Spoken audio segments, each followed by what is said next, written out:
God made man and woman in his own image. So we believe that all people have within us God's image. We call it the soul. But that soul is our responsibility, although it's made in God's image. The story of creation is very interesting.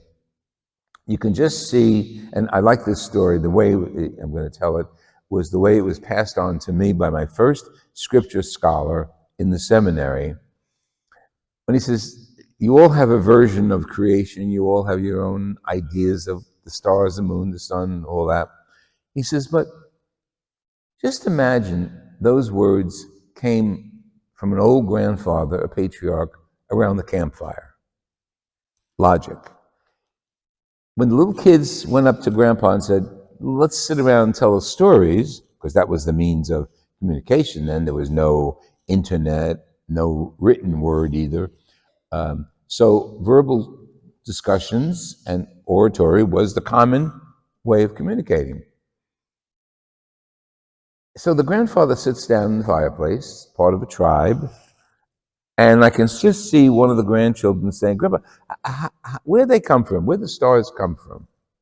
Or another one say, yeah, in the water. Where does that come from? How about all the sea monsters? Where do they come from?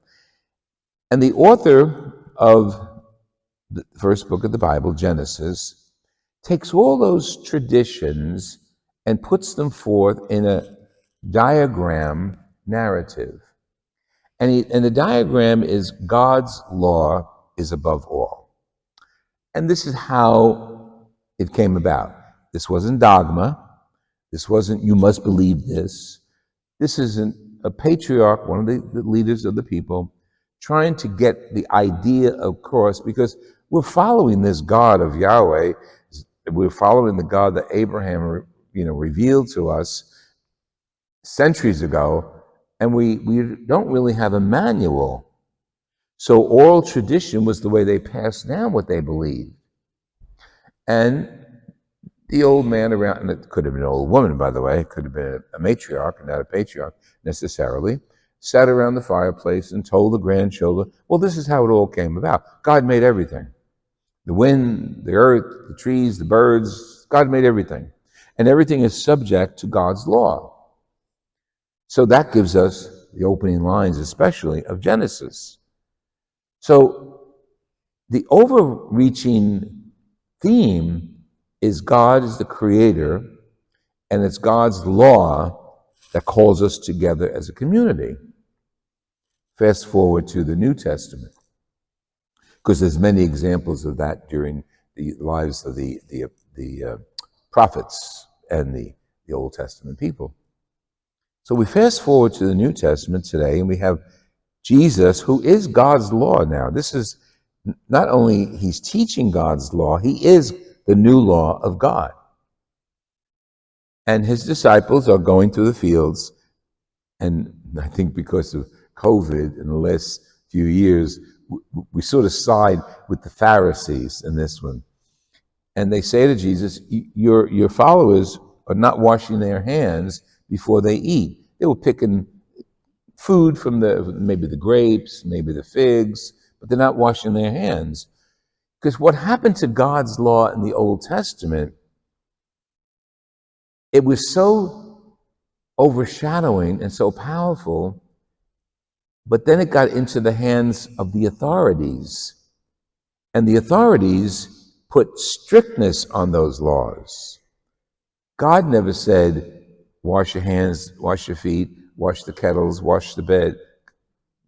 That was never revealed as God's law. It was the authorities of the temple, the Old Testament leaders, who put all of these laws into applicable, understanding ways. So we understand God created everything, so everything is sacred, right? So therefore, you can't do anything that involves not being sacred, involves not being appreciative of what God gave us. God gave us fruit, he gave us trees, so before you imbibe, before you take something, you wash your hands as a sign of gratitude to God. And then they became strict. Like you really have to wash your hands. Then, of course, we move to Jesus, and his followers are not washing their hands. And Jesus hits them right between the eyes. You're objecting to my disciples not washing their hands. But do you really follow God's law as God intended it? You've taken God's law and you've connived it and changed it and manipulated it. And we see that in politics in our country. Probably every country, but we definitely see it in politics. How the basic truth gets manipulated. And of course, once it's manipulated, it gets distilled and it's not really a law anymore. It's not really the fullness of the message any longer.